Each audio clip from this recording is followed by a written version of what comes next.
Assalamualaikum warahmatullahi wabarakatuh. Kembali lagi di channel Sahabat Pena.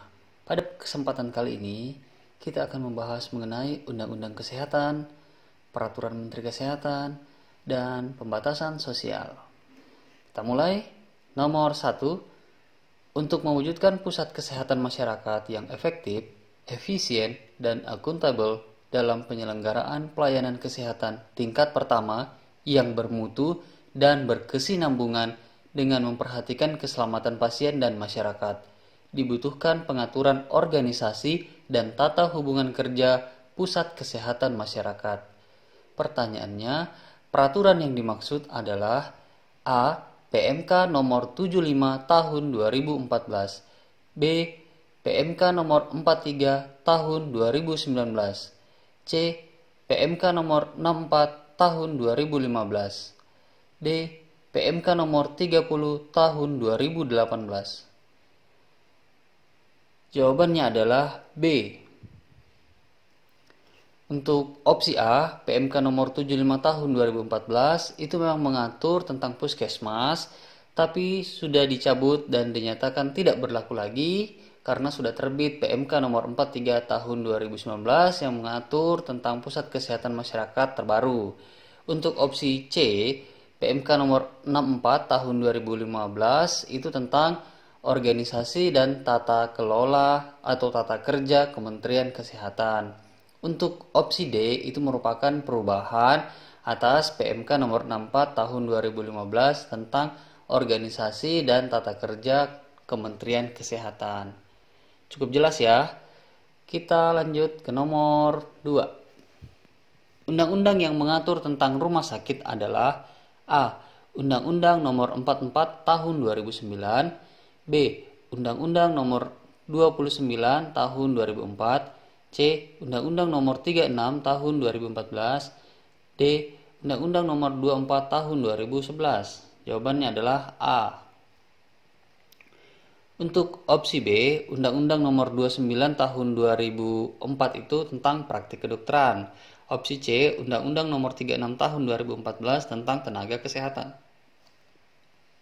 Untuk opsi D, Undang-Undang nomor 24 tahun 2011 itu tentang Badan Penyelenggara Jaminan Sosial. Selanjutnya nomor 3, Peraturan Menteri Kesehatan tentang klasifikasi dan perizinan rumah sakit yang saat ini digunakan adalah A. PMK nomor 340 tahun 2010, B.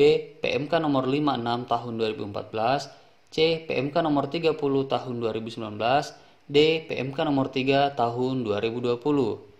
Jawabannya adalah D. Untuk opsi A, PMK nomor 340 tahun 2010 itu benar tentang klasifikasi rumah sakit. Kemudian untuk opsi B, PMK nomor 56 tahun 2014 itu juga tentang klasifikasi dan perizinan rumah sakit yang mengganti PMK nomor 340. Kemudian opsi C, PMK nomor 30 tahun 2019 juga tentang klasifikasi dan perizinan rumah sakit yang mana dia mengganti PMK nomor 56 tahun 2014. Adapun ketika terbit PMK nomor 3 tahun 2020 dia mengganti PMK nomor 30 tahun 2019. Jadi seluruh opsi ini merupakan peraturan Menteri Kesehatan yang mengatur tentang klasifikasi rumah sakit dan perizinan rumah sakit. Selanjutnya nomor 4. Sebagai pelaksanaan ketentuan pasal 23 ayat 5 Undang-Undang nomor 36 tahun 2009 tentang kesehatan, peningkatan mutu pelayanan kesehatan yang diberikan oleh tenaga kesehatan dan dalam rangka pemberian izin perlu mengatur registrasi tenaga kesehatan dengan peraturan Menteri Kesehatan. Pertanyaannya, peraturan Menteri Kesehatan yang berlaku saat ini tentang registrasi tenaga kesehatan adalah A. PMK nomor 161 tahun 2010, B. PMK nomor 46 tahun 2013, C. PMK nomor 83 tahun 2019, D. PMK nomor 4 tahun 2019. Jawabannya adalah C. Untuk opsi A, PMK nomor 161 tahun 2010 memang dia itu mengatur tentang registrasi tenaga kesehatan, tetapi Selanjutnya diganti dengan PMK nomor 46 tahun 2013. Kemudian PMK nomor 46 tahun 2013 diganti lagi oleh PMK nomor 83 tahun 2019 tentang registrasi tenaga kesehatan yang digunakan hingga saat ini. Untuk opsi D, PMK nomor 4 tahun 2019 itu tentang standar teknis pemenuhan mutu pelayanan dasar pada standar pelayanan minimal bidang kesehatan. Selanjutnya nomor 5. Itu tadi 2. Detail engineering design, 3. Master plan, 4. Pemenuhan pelayanan alat kesehatan.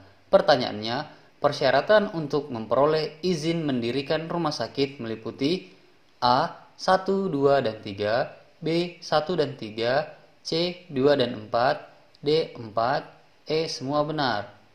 Jawabannya adalah E. Jadi, poin pertama hingga 4 itu merupakan persyaratan untuk memperoleh izin mendirikan rumah sakit. Izin rumah sakit sendiri itu ada 2, izin mendirikan dan izin operasional. Selanjutnya nomor 6. Upaya menekan penyebaran COVID-19 semakin meluas. Menteri Kesehatan dapat menetapkan pembatasan sosial berskala besar dengan cara menetapkan peraturan Menteri Kesehatan tentang pedoman pembatasan sosial berskala besar dalam rangka percepatan penanganan COVID-19. Peraturan yang dimaksud adalah A. PMK nomor 3 tahun 2020, B. PMK nomor 9 tahun 2020, C. PMK nomor 30 tahun 2019, D. PMK nomor 4 tahun 2019. Jawabannya adalah B. Untuk opsi A, itu PMK nomor 3 tahun 2020 kan tadi sudah dijelaskan, klasifikasi dan perizinan rumah sakit. Untuk opsi C, PMK nomor 30 tahun 2019 juga sudah dijelaskan, itu klasifikasi dan perizinan rumah sakit. Untuk opsi D, PMK nomor 4 tahun 2019 itu tadi juga sudah disebut sih, tentang standar teknis pemenuhan mutu pelayanan dasar pada standar pelayanan minimal di bidang kesehatan. Selanjutnya nomor 7. Pembatasan kegiatan tertentu penduduk dalam suatu wilayah yang diduga terinfeksi COVID-19. Sedemikian rupa untuk mencegah kemungkinan penyebaran COVID-19 disebut A. PSBB, B. Karantina, C. Darurat sipil, D. Lockdown. Jawabannya adalah A. Pembatasan sosial berskala besar. Untuk lockdown sendiri itu kan artinya suatu wilayah itu dikunci, tidak bisa masuk dan tidak bisa keluar. Sedangkan untuk PSBB itu orang masih bisa menggunakan transportasi udara, jadi tidak betul-betul dikunci bandara ya, tetap bisa. Kemudian untuk darurat sipil itu keadaan bahaya yang mengancam suatu negara atau suatu wilayah yang ditentukan oleh presiden. Selanjutnya nomor 8. 1. Peningkatan jumlah kasus secara bermakna dalam kurun waktu tertentu. 2. Terjadi penyebaran kasus secara tepat di wilayah lain dalam kurun waktu tertentu. 3. Ada bukti terjadi transmisi lokal. 4. Desakan warga. Pertanyaannya, dasar penetapan pembatasan sosial berskala besar antara lain A. 1, 2, dan 3, B. 1 dan 3, C. 2 dan 4, D. 4, E. Semua benar. Jawabannya adalah A. Jadi untuk poin pertama hingga ketiga itu merupakan dasar penetapan ya. Untuk poin keempat itu bukan. Selanjutnya nomor 9. Pembatasan sosial berskala besar di suatu wilayah ditetapkan oleh A. Presiden, B. Menteri Kesehatan, C. Gubernur, D. Bupati atau Wali Kota. Jawabannya adalah B. Jadi gubernur atau bupati atau wali kota itu mengusulkan jika wilayahnya terdampak COVID-19 dan memenuhi persyaratan, itu akan mengajukan kepada menteri. Selain gubernur, bupati atau wali kota, bisa juga kepala pelaksana gugus tugas percepatan penanganan COVID-19 ya. Nomor 10. Ketua pelaksana gugus tugas percepatan penanganan COVID-19 adalah A. Kepala BNPB, B. Menteri Kesehatan, C. Menteri Dalam Negeri, D. Sekjen Kementerian Kesehatan. Jawabannya adalah A, ya. Jadi untuk tingkatan pelaksana itu diketuai oleh Kepala BNPB.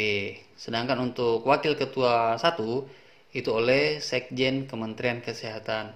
Untuk tingkatan pengarah itu diketuai oleh Menteri Koordinator Bidang Pembangunan Manusia dan Kebudayaan. Adapun wakil pertamanya itu Menteri Koordinator Politik Hukum dan Keamanan. Wakil Ketua 2-nya oleh Menteri Kesehatan. Adapun sekretarisnya oleh Menteri Keuangan. Terima kasih. Jangan lupa subscribe, like,